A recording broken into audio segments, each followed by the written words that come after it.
नमस्कार दोस्तों, गांधी के कर्मभूमि चंपारण में हम मौजूद हैं। पूर्वी चंपारण में मोतिहारी में। और ये जो आप पीछे एक बार भीड़ दिखाइए कैमरामैन मेरे, ये जो भीड़ देख रहे हैं ना, ये राजद के कार्यकर्ता हैं, राजद के जो समर्थक हैं। वो एक यहाँ पे एक कार्यक्रम था, वहाँ उपस्थित हुए हैं। ये जो देवा गुप्ता मोतिहारी से महागठबंधन के उम्मीदवार हैं, युवा चेहरा है और बहुत ही फैन फॉलोइंग है, उनके समर्थक यहाँ मौजूद हैं। उनसे एक बार बातचीत करते हैं और कुछ देर में देवा जी भी यहाँ आने वाले हैं, उनसे भी बातचीत की जाएगी। तो आपसे, आपका नाम क्या है? धीरज यादव नाम हुआ, राजद के आपदा प्रकोष्ठ के जिला अध्यक्ष हुए पूर्वी चंपारण। धीरज जी, इस बार क्या लड़ाई आप लोगों को कैसी है, क्या महसूस कर रहे हैं आप लोग? पूरा बिहार बदलने की हवा बह गया तेजस्वी जी। एक मोतिहारी की ही बात नहीं है, वहाँ मेरे 6 तारीख के फर्स्ट चरण में जहाँ वोट हुआ है, वहाँ एक तरफा सिर्फ महागठबंधन का वोट पड़ा है। पूरा युवा शक्ति हर कोना कोना से लेकर सब तक तेजस्वी जी को मुख्यमंत्री बनाने के लिए ठान लिया है। वोटिंग तो इस बार बहुत बम्पर हुई है, तो जो बम्पर वोटिंग हुई है, इसके क्या अनुमान आप लगा रहे हैं? बदलाव है 64% कुछ पॉइंट वोटिंग हुआ है, ये रिकॉर्ड तोड़ है, रिकॉर्ड तोड़ है, ये बदलाव है। पूरा बिहार बदलाव के अथी में है। नीतीश जी से बिहार अब नहीं चल पा रहा है। वह पिछला साल 5 साल में आप विधानसभा चला है, उसमें देखे होइएगा उनका बयान, कुछ बोलने या कुछ बोल दे रहे थे।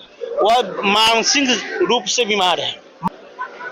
तो आपको बता दें कि पूर्वी चंपारण में 12 विधानसभा सीटें हैं और राधा मोहन सिंह यहाँ से सांसद हैं। तो और देवा गुप्ता का काफी नाम है, इस बार देखना होगा। अब तो परीक्षा की घड़ी जो है वो 11 तारीख को। आपका नाम क्या है? अजय कुमार यादव। आप क्या कहेंगे, कैसी तैयारी है आप लोगों की इस बार? बहुत अच्छा है, अब पूरा शहर देवामय हो गया। देवा गुप्ता जीतने जा रहे हैं बहुत बढ़िया वोट से। पूरा देवामय हो गया है? हाँ, पूरा शहर देवामय हो गया। आपका नाम क्या है? हिमांशु यादव, आप किसी पोस्ट पर हैं? प्रदेश महासचिव छात्र राजद। तो युवा इस बार तेजस्वी को चुनेगा कि नहीं? हाँ, पूरा युवा चुन लिया है। 12 में से सिर्फ 3 सीटें महागठबंधन जीत पाई थी पिछले विधानसभा चुनाव में, और 21 सीटों में से पश्चिम चंपारण में तो और बुरा हाल था आप लोगों का। वहां पे 9 में से सिर्फ 1 ही जीत पाई थी। तो इतना बाहर तो हम देख रहे हैं कि लोग कमल कमल चिल्ला रहे हैं, कमलमय हो गया। और मोदी जी अभी आए थे बेतिया में और कह रहे हैं, जहाँ तक बोले हैं 12 सीट में से वो ईवीएम का कमाल था, वो ईवीएम का कमाल था। नहीं तो हम लोग उस समय भी 7 से 8 सीट जीतते। लेकिन कई, जैसे गोपालगंज पीछे में जाता हूँ, सिवान में, तो सिवान में अच्छा सी 10 साल पहले से बीजेपी के लोग डिलीट मार दिया है। ईवीएम के कमाल है, से वो जीते आ रहा है। मेरे कुछ ऐसा प्रत्याशी लगभग हम लोग पिछला बार सरकार में आ गए थे। बहुत शक्ति यादव, जहाँ वह शक्ति यादव को मात्र 9 वोट से चुनाव हराया गया था। चुनाव अजय लिस्ट में नाम उनका जीत का आ गया था, उनको हराया गया। वैसा हम लोग को लगभग 21 से 22 प्रत्याशी वैसा था, जो महागठबंधन को जबरदस्ती नीतीश कुमार और नरेंद्र मोदी डीएम और एसपी को फोन करके चुनाव आयोग में अपना दबदबा बनाकर लगभग 22 से 23 प्रत्याशी को हम लोग को हराने की कोशिश की। जीतने के बाद जहां तक हमको लगता है कि इस बार भी बेईमानी हो सकती है क्या? कोई बेईमानी नहीं अपनी बार होगा। अपने लोग इतना वोट चोट करेगा कि ये 10 से 9 1000 2000 नहीं, सब प्रत्याशी मेरा 10 से 80 ऊपर लीड से जीतने जा रहे हैं। जहां तक देवा भाई का अनुमान हम लोग 6 महीना पहले लगा लिए हैं, 25 से लेके 35 हजार के बीच के वोट से ये चुनाव मोतिहारी विधानसभा जीतने जा रहे हैं। 50,000 से ऊपर। आज बेतिया में पीएम मोदी आए थे। उन्होंने कहा कि पूरे देश में सबसे भ्रष्ट परिवार कोई है तो वो कांग्रेस है, और सबसे भ्रष्ट कोई बिहार में कोई है परिवार तो वो लालू परिवार है। सीधा सीधा निशाना साधा है। कॉलेज सेक्टर के 6 गोरी छाती में मोदी जी का भाषण देश के प्रधानमंत्री को शोभा देता है क्या, यह लैंग्वेज बोलने के लिए? और जहां तक नरेंद्र मोदी की बात कहें तो 2014 में आए थे मोतिहारी के गांधी मैदान में, और यहाँ बोले हुए थे कि यहाँ के हम पीएम बन जाएंगे और दोबारा चंपारण के धरती पर आएंगे, गांधी की कर्मभूमि चंपारण के धरती पर आएंगे तो यहीं के चीनी मिल से चाय पी के जाएंगे।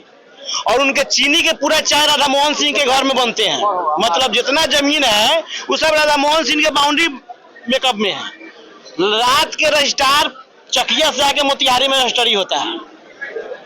चीनी का चाय तो हम लोग पिए लिया, मोदी जी भी पी के गए थे। में लिखा के दाखिल खारिज हो गया, 1 बजे रात में लिखा के दाखिल खारिज हो गया। अब बाकी किसान खेत लिखाने जाता है तो 10 दिन दौड़ता है, तभी दाखिल खारिज नहीं होता है। 2-2 महीना साल लग जाता है दाखिल खारिज कराने। वोट चोरी का मुद्दा, राहुल गांधी ने वोट जोड़ो यात्रा निकाला, तेजस्वी यादव भी उसमें शामिल हुए। उसके बाद से तमाम जो आपके कार्यकर्ता हैं हर लेवल पे, ब्लॉक लेवल पे उन्होंने एक कैंपेन किया। लेकिन क्या ये वोट चोरी का मुद्दा जमीन पर वोटर्स के बीच में पहुंचा है क्या? भाई अब बताइए, जहाँ तक बात रहा वोट चोरी का, मेरे पत्नी का लगभग 2 बरस से नाम था वोटर लिस्ट, अपनी के वोटर लिस्ट में नाम नहीं है, जिसमें हम फार्म उरम सब दिए थे। वोट चोरी न हुआ है, क्या हुआ है? बहुत ऐसा यहाँ पर लोग होगा, यहाँ पर बहुत ऐसा लोग है जिनके परिवार में 2-3-4 नाम छटा हुआ है, जो अपनी वोट नहीं दे सकता है, तो उसको क्या कहा जाएगा? मोतिहारी में लगभग 14,880 वोट हम लोग को जो छांट दिया गया है, इसको क्या कहा जाएगा? या क्या ये मुद्दा इस बार बनेगा? मुद्दा ही है, मुद्दा वही है। आपका अपना नाम क्या बताया? मेरा नाम धीरज यादव हुआ, पूर्वी चंपारण के जिला अध्यक्ष हुए, राजद। ये थे धीरज जी। आप पैर में कैसे चोट लग गया? पैर में थोड़ा बारिश के कारण, मोदी जी के इतना 20 साल से प्रमोद कुमार जी विकास किए हुए हैं, वही कारण से छतौनी चौक पर पैर स्लिप गया, थोड़ा हल्का चोट लग गया। चलिए आप जल्दी ठीक हो जाइए। तो ये तमाम कार्यकर्ता थे, इनसे बातचीत एक बार चलते हैं पीछे, और भी कुछ लोग हैं उनसे बातचीत करते हैं।